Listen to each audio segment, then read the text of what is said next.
యేసుక్రీస్తే నిజదేవుడని చెప్పటానికి బలమైన రుజువు తెరవబడిన సమాధి.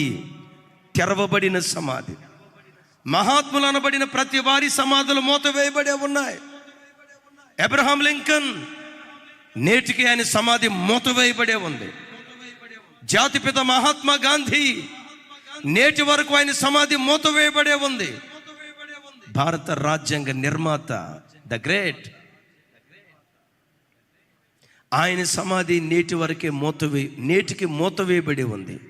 తెరవబడిన ఒకే ఒక్క సమాధి యేసుక్రీస్తు వారి సమాధి.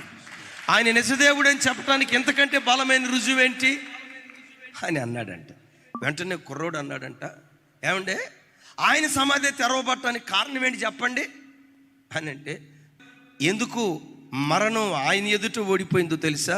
పరిశుద్ధమైన ఆత్మను బట్టి నీ పరిశుద్ధిని కుళ్ళు పట్టనియవని కీర్తనకర్త కీర్తనలో పాడాడు కదా. ఆయన పరిశుద్ధుడు గనుక ఆయన పరిశుద్ధతను బట్టి శవం కుళ్ళిపోకుండా 3వ దినానే మృత్యుంజయుడే తిరిగి లేచాడు. ఆయనకు మహిమ కలుగునుగాక. చెబుదాం గట్టిగా, ఆయనకు మహిమ కలుగునుగాక.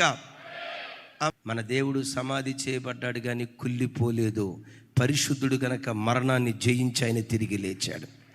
ఆయన శరీరం కుళ్ళు బట్టల, వాళ్ళ శరీరాలు కుళ్ళు బట్టి శరీరాన్ని మట్టి తిన్న తర్వాత ఏం మిగిలిపోయింది చెప్పండి? చెప్పాలి. శరీరాన్ని మట్టి తిన్న తర్వాత మిగిలిపోయింది గోళ్ళు. యేసుక్రీస్తు వారు సమాధి చేయబడ్డారు కానీ ఆయన శరీరం కుళ్ళిపోలేదు, మట్టికి మట్టిగా మారిపోలేదు. 3వ దినాన మరణపు ముళ్ళును విరిచి మృత్యుంజయుడే తిరిగి లేచాడు. మన దేవుడు మరణాన్ని మింగేయటానికి కలిగిన కారణం ఏంటి? ఆయనలో ఏ పాపము లేదు గనక, ఆయన పరమ పవిత్రుడు గనక మరణం ఆయన మింగేయలేకపోయింది. చప్పలు కొడుతూ స్తోత్రాలు చెప్దాం. మొదటి మాట, ఆయన దేవుని కుమారుడని నిరూపణ చేయబడటానికి తన కుమారుని మృతులలో నుంచి తండ్రి లేపాడు. రెండవది, ఆయన పరిశుద్ధమైన ఆత్మ కలిగిన వాడు, పాపం చేసిన వాడు కాదు, అపవిత్రమైన కార్యక్రమాలు చేసిన వాడు కాదు అని నిరూపించడానికి తన కుమారుని మృతులలో నుంచి లేపాడు. మూడవది దివ్యమైన మాట, యేసుక్రీస్తు వారి మృతులలో నుంచి లేపటాన్ని బట్టి ప్రపంచ మానవాళికి దేవుడు ఇవ్వబోతున్న దివ్యమైన సందేశం ఏంటో తెలుసా? భవిష్యత్తును గురించి తెలియచేస్తున్నాడు.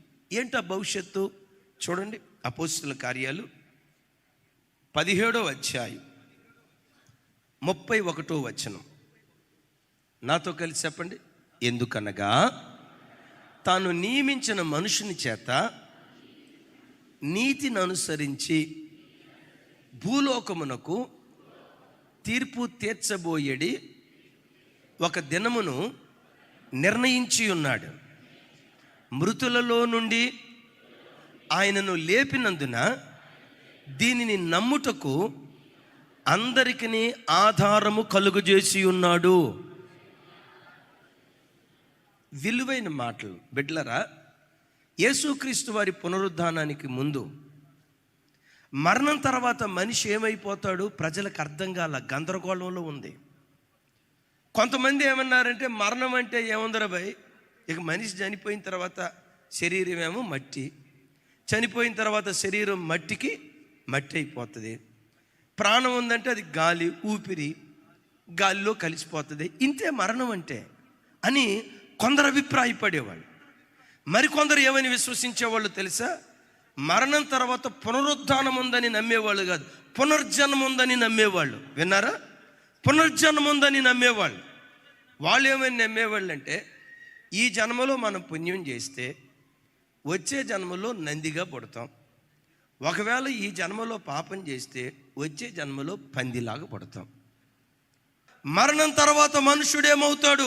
అది ఒక శేష ప్రశ్న. యేసుక్రీస్తు ఎప్పుడైతే మరణపు ముళ్ళును విరిచి మృత్యుంజయుడే తిరిగి లేచాడో, ఆయన పునరుద్ధానం మరణం తర్వాత మరో జీవితం ఉందన్న సందేశం ప్రపంచ మానవాళికి అందించింది. అయ్యలారా, మరణంతో మానవ జీవితం ముగింపు కాదు, మరణంతో మానవ జీవితం అంతర్ధానం కాదు, చావటంతో అతని చరిత్ర ముగించబడదు. మరణం తర్వాతే అసలు సెసలు నిజమైన జీవితం ప్రారంభం కాబోతుంది.